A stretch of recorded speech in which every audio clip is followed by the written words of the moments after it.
What if I told you that there was a miracle plant? One that had over 25,000 uses, from rope to clothes to concrete to medicine.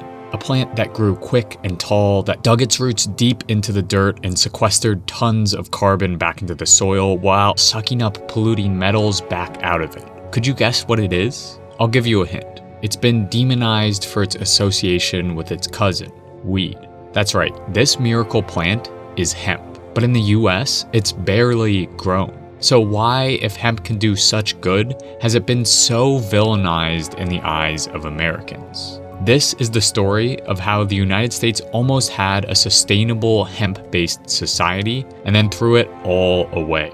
This video is sponsored by CuriosityStream, which now comes with Nebula for free when you sign up using the link in the description. Hemp, a non-psychoactive strain of the cannabis plant, seems like it can do everything.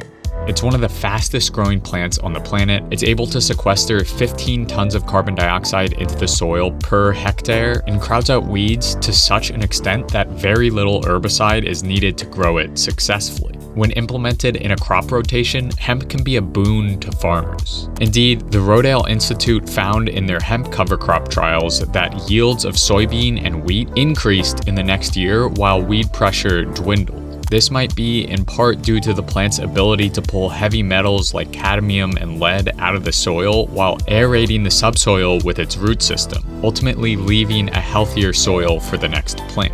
In short, hemp's impact on the soil is minimal while also sequestering a massive amount of carbon in a very short period of time. But hemp's benefits don't end on the farm. As I mentioned earlier, according to the USDA, it has over 25,000 uses. Its seeds are nutrient dense and can be eaten raw or made into milk or oils. Its stalks can be used to make fiber that's stronger, more absorbent, more durable, and better insulating than cotton. And if clothing isn't what you need, then you can make hemp paper or even hemp concrete. That's right, concrete. When you mix the wooden refuse from the hemp fiber making process with a lime-based binder and water, you get a hardened substance similar to traditional concrete. As a result, a meter squared area of hempcrete can sequester up to 16 kilograms of CO2 equivalent over its life cycle. And all of this is just the tip of the iceberg. There are many more applications like insulation that can be made from hemp. So if hemp can fulfill so many needs, then why isn't it all over the place now?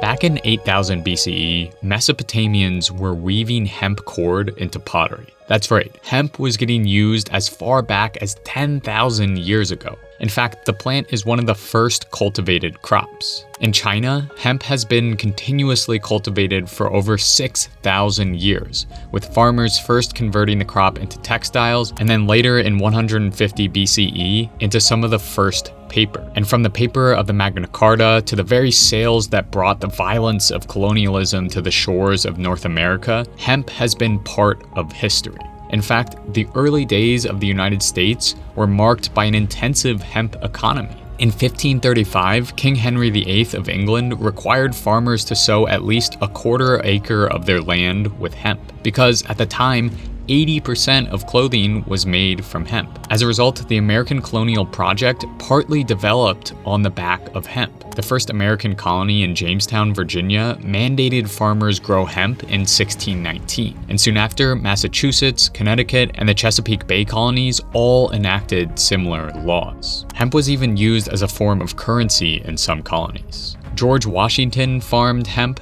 and so did Thomas Jefferson. In short, hemp was a cash crop in the American colonies. But there was a problem. Hemp required a significant amount of labor to harvest and process. This was solved at first by the violent use of forced labor of enslaved people. But as the cotton industry soon took off and the cotton gin made cotton that much quicker to process, hemp products slid into a decline. But the story doesn't end there. Hemp farms in Missouri and Kentucky continued to pump out fibers for sails and textiles throughout the 19th century and into the early 20th century. But it's here in the early years of the 20th century that we begin to see the last threads of the American hemp industry wither away.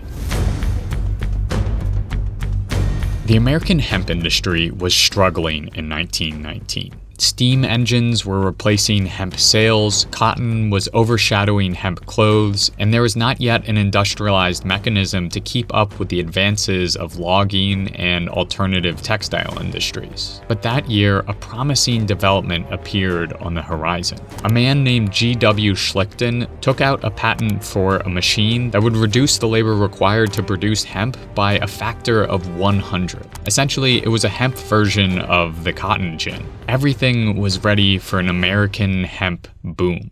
The tools were there, the crops were sown, and then because of stoked up racist anti-Mexican and anti-Chinese fears of weed, states like California and Texas outlawed recreational use of the drug. And as a result, hemp's association with its psychoactive cousin gave investors cold feet. So Schlichten wasn't able to take his plans to market. And soon after, hemp farming declined rapidly from 41,200 acres in 1917 to just 600 acres in 1929. America's hemp industry was at death's door. And the final nail in the coffin was the Reefer Madness propaganda campaign of the 1930s. Marijuana, the burning weed with its roots in hell. The campaign was rumored to have been partially driven by newspaper tycoon William Randolph Hearst's fear of hemp overtaking traditional papermaking operations, as well as the fossil fuel chemical company DuPont's desire to crush any resurgence of hemp that would threaten to compete with their new plastic fiber invention, nylon. Reefer Madness ruthlessly villainized weed, and through association, hemp. Steeped in racism and fear-mongering, the campaign was largely a success in the eyes of its conservative creators, and by 1937, the Marijuana Tax Act was implemented, which placed a heavy tax on the sales of any cannabis product, including hemp products. The tax and the plant's stiff competition left hemp farmers withering. Except for a brief period in World War II where the US government spurred the growth of hemp to create military goods and uniforms. Hemp for mooring ships, hemp for tow lines, hemp for victory. By 1958, however, industrial hemp had all but gone extinct in the United States. But now, in 2021, a new hope is growing for the American hemp industry, one that could possibly point us towards a sustainable, plant-based future with a much smaller impact on the ground and the planet. After almost 70 years of lying dormant, the seeds of hemp are sprouting through American soils once again. As of October 2019, 46 states in the US are allowed to grow hemp for commercial purposes. Hemp was removed from its classification as a Schedule I drug and is now considered a commodity crop in the eyes of the federal government. Driven by a boom in CBD and hemp-based foods, over 148,000 acres of hemp were farmed in 2019. And the IMARC research group predicts that the hemp market will expand by 18% by 2026. This is promising, but in order to truly live up to its potential, the hemp industry not only needs to develop much more quickly, but also expand outside the realm of CBD. Hemp concrete, hemp fuel, hemp clothing, hemp insulation, and hemp paper could all potentially replace their current counterparts. But the question is, if hemp production is scaled up, will it actually be better than the current industrial agriculture practices, or will it just be another commodity crop like corn? And I feel that that plant can help us undo the mess that we've made, but we have to approach it right. Because we will get nowhere if we continue with the same aggressive industrial behavior. That's Winona LeDuc, co-founder of Honor the Earth, hemp activist, and member of the Ojibwe Nation. Here, she drills down into the heart of the matter when it comes to hemp cultivation. While hemp is certainly more sustainable than the fossil fuel-derived plastics or carbon-hungry concrete we currently use, an industrialized hemp system could very well throw us back into the same hole we've been trying to dig ourselves out of. If we carry over our same capitalist industrial agricultural systems into hemp farming, we're going to get a whole lot of CBD and tired soil. A transition into a hemp economy could, however, offer a pivot point, a point that moves from extractive monocultural farming to regenerative polycultural stewardship. This means using appropriate technologies, no-till methods, compost, and crop rotations among many other systems to not only sequester carbon, but heal the soil as well. And these sustainable methods are already being developed by people like Winona LaDuke, who helped establish the Tribal Hemp Initiative through the Anishinaabe Agricultural Institute. Up in northern Minnesota, LaDuke and many others are working to bring traditional hemp farming techniques in parallel with modern practices to create a thriving indigenous-led hemp industry. An industry that runs counter to a fossil fuel-thirsty industrial agriculture by demonstrating that a more ethical world is already possible. LaDuke is showing us just the tip of the iceberg, because if cultivated properly, hemp could change the world. We just have to pay attention to the soil between our toes, the land all around us, and have the courage to transition to a new agricultural system.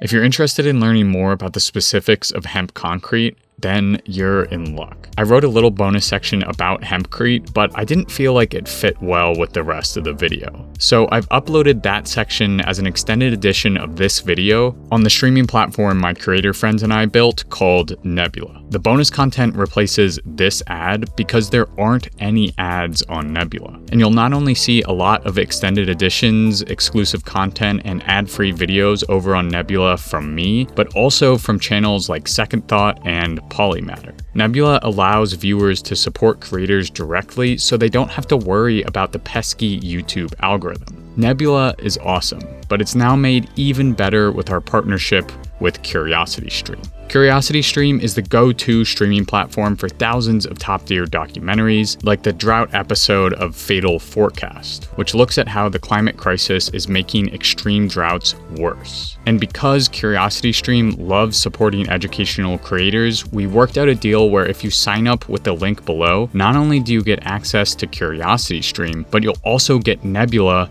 for free. And this isn't a trial. You'll have Nebula as long as you're a CuriosityStream member. What's even better is that CuriosityStream is offering a special deal for my viewers, 26% off their annual plan.